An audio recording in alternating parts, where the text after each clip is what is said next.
Hi guys, it's time for our last read aloud in our Civil War unit. So what you're going to need today is your Civil War listening packet and your knowledge book. Okay, so you're going to need that. And let's go ahead and open your Civil War packet to page, let me get over here,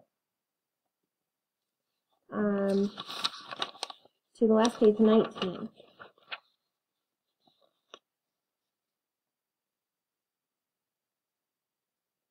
All right, so we're going to hear today about the end of the war, and you're going to listen very carefully to who won the war and what happened to each side after the war. Okay, in our packet, you're going to do a listening scavenger hunt. When you hear one of the terms that's down here, you're going to cross it out. Okay, so we have bright future, Harriet Tubman, ransacked. That means to destroy something while looking for something. So like if you were ransacking your room for your shoe, you'd probably like tear the stuff off your bed or throw things from under your bed to try to find it and make a big mess. That would be ransacked.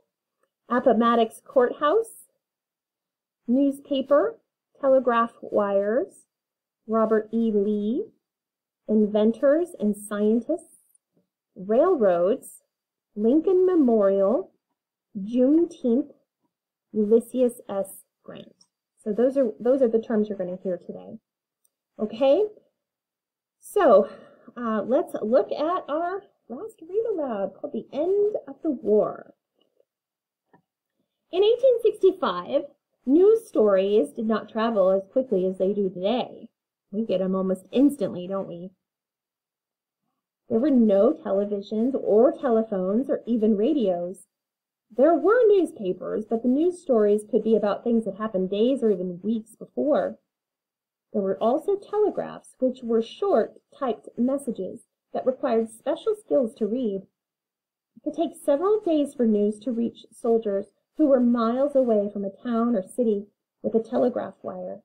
Remember that happened in Battle of New Orleans in 1812?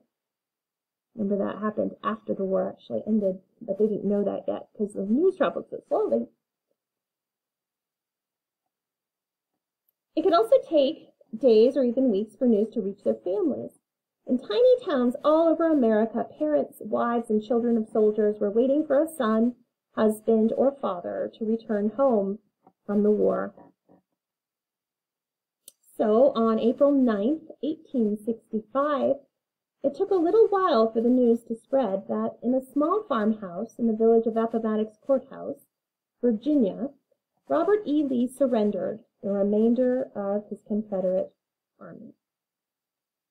Within days, most other Confederate armies that had been fighting in other parts of the country surrendered as well. When you surrender, you admit that you've been defeated and you do not fight any longer.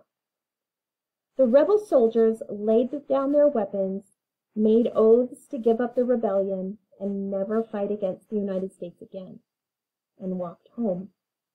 So they made promises they weren't going to fight again. The Union soldiers were relieved. At last, the long Civil War was ended and the North had won. Remember, the Union was the North, so the rebels and the Confederates who signed the surrender, those were the South. So the North had won. It was time to return home, rest, and rebuild the nation. It had taken 4 long years. The United States was on its way to being united again. So united means together. They were going to come back together. They were separate, and they're going to come back together as a united states. So it took 4 years. It started, remember, in 1861 and ended in 1865. So 1865 minus 1861 is 4. So that's how long the war was. For the most part, the cities of the North had not been damaged. because most of the battles happened in the South.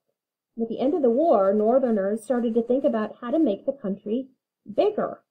They focused on building more railroads and spreading westward across the Mississippi River, through Missouri and Kansas, over the Rocky Mountains, and all the way to California. Remember, we've talked about why people wanted to go west. They wanted to have a better life. They wanted to have land of their own. They wanted some freedom for themselves.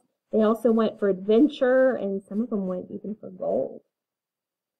For people in the North, life would finally start getting back to normal. They were glad to have something to make in their factories other than weapons and uniforms of war. So in the North, things didn't change a whole lot. They'd never allowed slavery, and slavery wasn't allowed still. Most of their cities were still existing, and they just kind of went on. Most of the battles had been fought in the South. Southerners were relieved that the war was over as well, even if the Confederacy had lost the war. At least there was no more fighting. Nearly all the towns and cities were now ruined and burned, smashed by cannonballs, and ransacked by armies in search of food. Farmlands, roads, railroad tracks, and bridges had been destroyed as well. Times were hardest by far in the South after the war. The U.S. government sent money and supplies, as well as soldiers, to keep order and start rebuilding towns and cities. This was called Reconstruction because they were rebuilding or reconstructing the South. That means constructing it again, building things again. But it would take many years before there would be true peace, prosperity, and equality in the South. So prosperity is wealth or good fortune, and equality is fairness. For millions of enslaved African Americans in the South, all of this destruction not only meant the end of the war, it meant freedom from a life of slavery. The enslaved Africans were now free people. They could not be forced to work on plantations anymore. They could not be sent away from their families anymore. They were free from slavery and ready to start their lives over again. How do you think they felt about being free? Most of them were probably very happy. Maybe at the same time they were a little nervous because they've never been free before. They weren't maybe sure how to go about that. Remember earlier you heard that it took some time for news to travel? Well, it took 2 months for the news that the war had ended to reach African Americans in the state of Texas. The Union soldiers arrived in Galveston, Texas on June 19, 1865, to announce the end of the war and the abolition of slavery. So remember, Texas was quite far south, and this was June 19th. It ended on April 9th. So April 9th, it would be April 9th, then May 9th, June 9th, so 2 months and a few days. When the African American people in Galveston heard the news, they immediately began to celebrate with prayer, feasting, music, and dancing. Today, Juneteenth is a holiday tradition celebrated annually on June 19th in many states across the country. It is the oldest known celebration recognizing the end of slavery. So Juneteenth is on your, I haven't gone over the other ones, but it's on there, and it's a holiday. I didn't grow up hearing a lot about here in Colorado, but they do have a Juneteenth celebration. It just never was on my radar, but in other parts of the country, it's quite a big thing. Many African Americans freed from slavery wanted to get as far away from the South as possible. Well, I don't blame them, do you?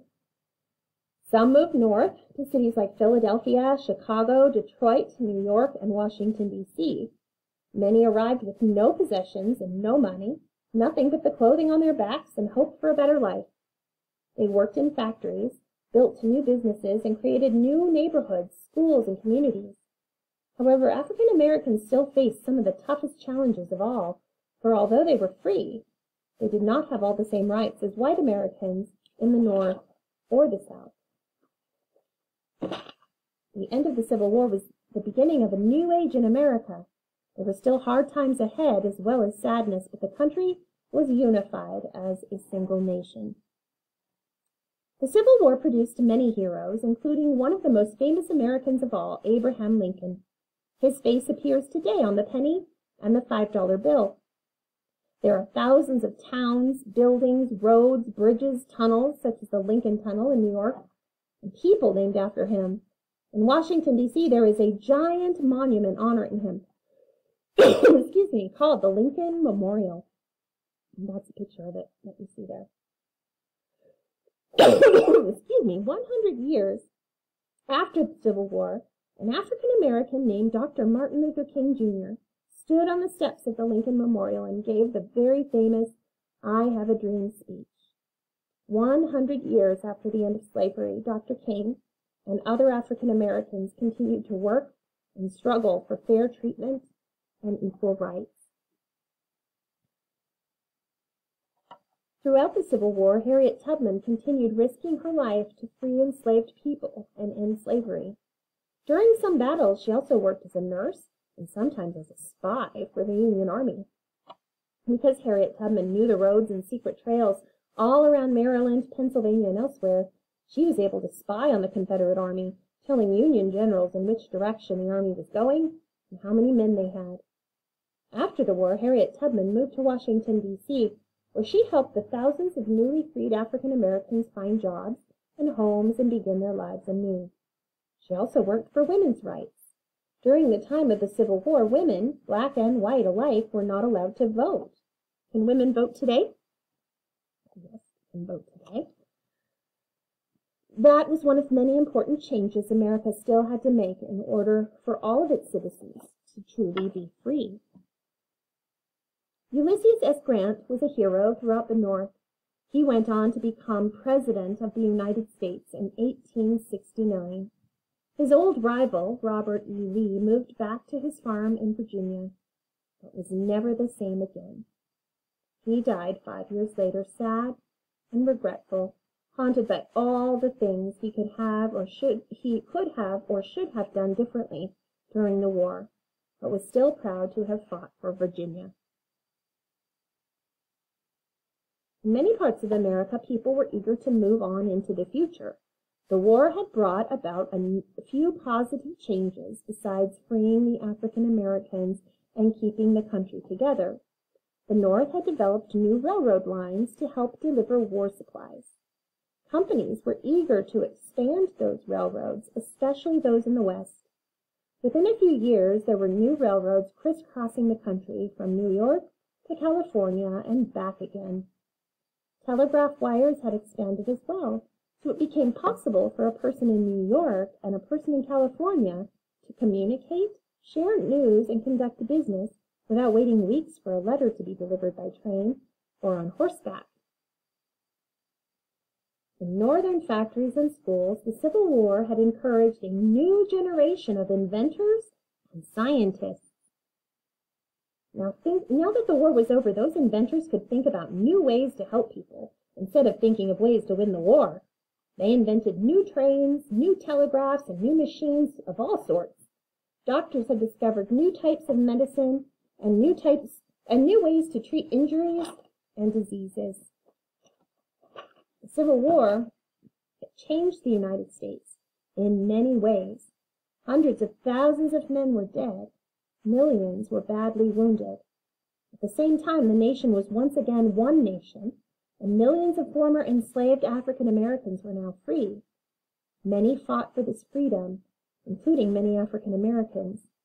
Now all Americans were working toward a better, brighter future. Okay, so hopefully you got down most of these. Actually, all of them you should have heard and should have crossed them all off. So the last thing you're going to do today in your knowledge book is actually not a journal. It is a map with some questions. So it is in Schoology, and I want you to complete it in Schoology, but if you would like to look at it, it is on 11.1 in your knowledge book. You're going to look at this map. Remember, you're going to look at the key. So a star means it's a major battle. A white or blank state is a union state. And then the states that are darker, colored in or having these lines, these are Confederate states. Okay, so you're going to answer these questions that are, there's only 3, 2 on the front and 1 on the back about this map.